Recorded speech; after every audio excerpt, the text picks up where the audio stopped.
महाराष्ट्राच्या राजकारणात सध्या एकाच विषयाची चर्चा वाऱ्यासारखी पसरली. ती म्हणजे राष्ट्रवादी काँग्रेसचं भवितव्य. अजित पवार यांच्या निधनानंतर आता हा गट नक्की कोणाच्या वाटेवर चालणार? तो शरद पवार यांच्या राष्ट्रवादीत विलीन होणार की आपली वेगळी चूल मांडणार?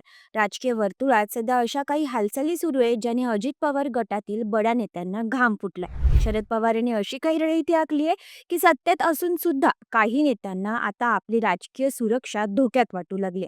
आजच्या व्हिडिओमध्ये आपण या काही प्रश्नांची उत्तरं घेणार आहोत. हा व्हिडिओ शेवटपर्यंत पहा.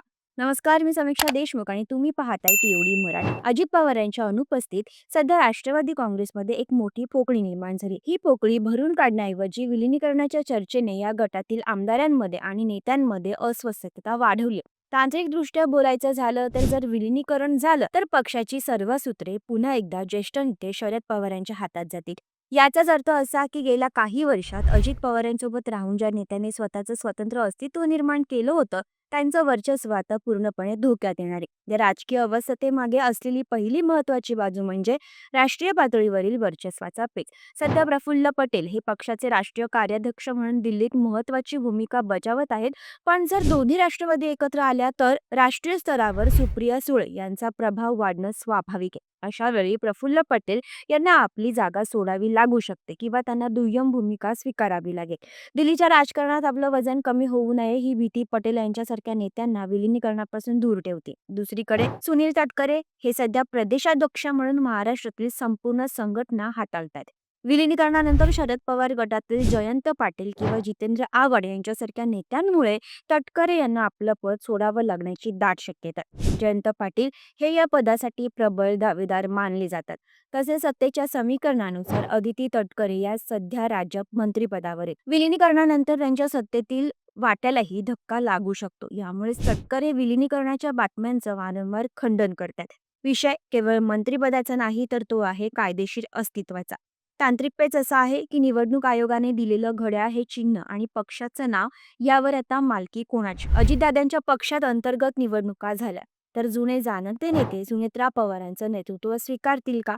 सर्वोच्च न्यायालयात चिन्हाचा विषय अजूनही प्रलंबित असताना जर हे चिन्ह पुन्हा शरद पवारांकडे गेलं तर या नेत्यांना नवीन चिन्हावर निवडणूक लढवावी लागेल, जो त्यांच्यासाठी राजकीय आत्मघात ठरू शकतो. आणखीन एक महत्वाचा एक तांत्रिक मुद्दा म्हणजे मतदारसंघाचा विकास आणि निधीचा प्रश्न. आज अजित पवार गटाचे आमदार सत्तेत आहेत कारण त्यांना उपमुख्यमंत्री कार्यालयातून थेट आणि मोठ्या प्रमाणावर निधी मिळतो. विलिनीकरण होऊन जर हे आमदार विरोधी पक्षात गेले तर त्यांच्या विकास कामांना तातडीने ब्रेक लागेल. सत्तेची सवय झालेल्या आणि निधीच्या जोरावर राजकारण करणाऱ्यांना आमदार हा राजकीय वनवास नकोय. त्यातच भाजपने या नेत्यांना प्लॅन बी म्हणून बळ दिलंय. शरद पवारांची ताकद वाढू नये यासाठी भाजप या नेत्यांच्या पाठीशी उभा आहे, जेणेकरून त्यांना त्यांच्याच बालेकिल्ल्यात रोखता येईल. पण ग्राउंड लेवलवर काय सुरू आहे? कारण एकाच जिल्ह्यात आज राष्ट्रवादीचे 2 जिल्हाध्यक्ष, 2 तालुकाध्यक्ष आहेत. विलिनीकरण झालं तर कुणीतरी एकाला खुर्ची खाली करावी लागणार आहे.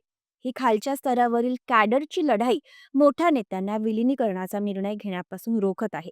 कार्यकर्त्यांची ही घुसमट नेत्यांच्या निर्णयावर मोठा परिणाम करते. दुसरीकडे सुप्रिया सुळे यांनी ज्या पद्धतीने तरुण कार्यकर्त्यांशी कनेक्ट वाढवलाय आणि संघटन आपल्या हातात घेतलंय ते पाहता या नेत्यांना स्वतःच्या अस्तित्वाची भीती वाटणं साहजिकच आहे. संघटन पातळीवर ते सुप्रिया सुळेंचा सामना करू शकणार नाहीत हे त्यांना उमजलंय. छगन भुजबळ आणि धनंजय मुंडे यांच्यासारख्या नेत्यांची अडचण अजून वेगळी आहे. या नेत्यांना महायुती सरकारमध्ये सध्या महत्वाची मंत्रिपदं मिळाली आहेत आणि त्यांना भाजपचं राजकीय संरक्षणही आहे. जर ते पुन्हा शरद पवारांकडे गेले तर त्यांना मंत्रिपद आणि भाजपची मर्जी दोन्ही गमवावं लागतील. भुजबळांनी तर उघडपणे सांगितले की कोणताही निर्णय घेताना भाजपच्या वरिष्ठ नेतृत्वाला विश्वासात घेणं गरजेचं आहे. म्हणजेच सत्तेचा वाटा कमी होण्याची भीती आणि कायदेशीर प्रकरणांमधील संरक्षण जाण्याची भीती या नेत्यांना सतावते. अजित पवार यांच्या हयातीतच यातील काही नेत्यांनी परस्पर भाजपच्या वरिष्ठ नेतृत्वाशी किंवा दिल्लीशी संपर्क साधला होता. अशा चर्चा अभ्यासकांनी मांडल्या आहेत. म्हणजेच अजितदादांना अंधारात ठेवून स्वतःचा वेगळा गट स्थापन करण्याच्या हालचाली आधीपासूनच सुरू होत्या का? असा संशय आता बळावत चाललाय. सध्याची परिस्थिती पाहता हा गट राष्ट्रवादी टिकवून ठेवतो की स्वतःहून फुटतो हे पाहणं महत्त्वाचं ठरेल.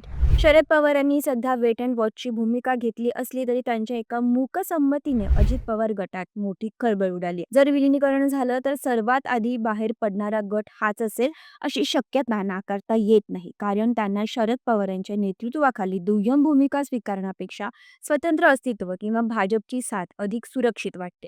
तुम्हा प्रेक्षकांना काय वाटतं?